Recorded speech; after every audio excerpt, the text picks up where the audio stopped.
नमस्कार मित्रांनो, आजच्या व्हिडिओमध्ये आपण जाणून घेणार आहोत संत गाडगेबाबा यांच्याबद्दल। यांचा जन्म 23 फेब्रुवारी 1876 ला कोतेगाव येथे झाला। हे संत गाडगेबाबा म्हणून ओळखले जाणारे राज्यातील एक कीर्तनकार, संत आणि समाज सुधारक होते। त्यांनी स्वेच्छेने गरीब राहणी स्वीकारली होती। ते सामाजिक न्याय देण्यासाठी विविध गावांना भटकत असत। गाडगे महाराजांची सामाजिक न्याय, सुधारणा आणि स्वच्छता या विषयात जास्त रुची होती। 20व्या शतकातील समाज सुधार आंदोलनामध्ये ज्या महापुरुषांचा सहभाग आहे त्यापैकी एक महत्त्वाचे नाव गाडगेबाबा यांचे आहे। संत गाडगे महाराज यांचं पूर्ण नाव डेबूजी झिंगराजी जानोरकर होते। त्यांच्या वडिलांचे नाव झिंगराजी राणोजी जानोरकर तर आईचे नाव सखुबाई झिंगराजी जानोरकर हे होते। गाडगे महाराज हे वैज्ञानिक दृष्टिकोन असलेले प्रसिद्ध समाज सुधारक होते। दीन, दलित आणि पीडितांच्या सेवेमध्ये आपलं संपूर्ण आयुष्य व्यतीत करणारे गाडगेबाबा हे संतांमधील समाज सुधारक आणि सुधारकांमधील संत होते।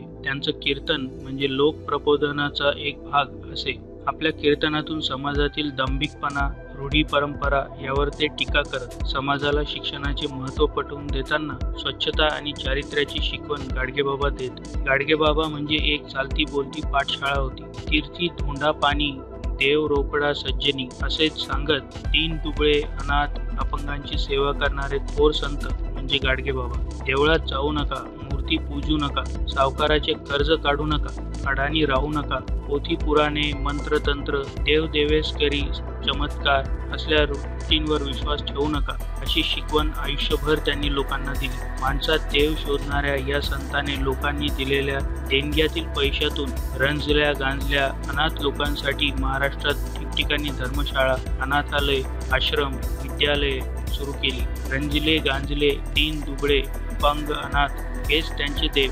या देवातच गाडगेबाबा अधिक रमत। दिनांक 1 फेब्रुवारी 1905 रोजी त्यांनी घरादाराचा त्याग करून संन्यास स्वीकारला। डोक्यावर झिंज्या, त्यावर खापराच्या तुकडाची टोपी, एका कानात कवडी तर दुसऱ्या कानात फुटक्या बांगडीचा काच, अंगावर गोंधळी वजा फाटके तुटके कपडे, एका हातात झाडू दुसऱ्या हातात मडके असा त्यांचा वेश असे।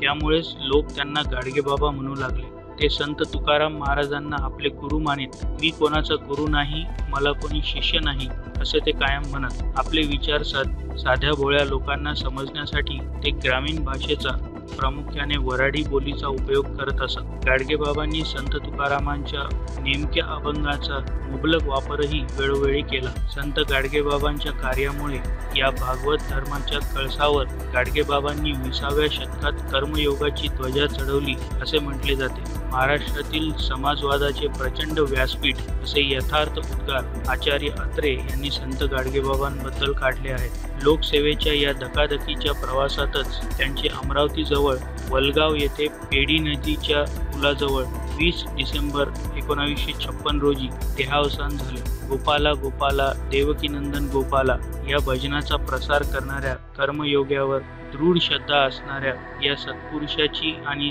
कर्त्या समाज सुधारकाची समाधी अमरावती येथे आहे। अमरावती विद्यापीठाला गाडगेबाबांचे नाव देऊन संत गाडगेबाबा अमरावती विद्यापीठ असे नामकरण करण्यात आलेले आहे।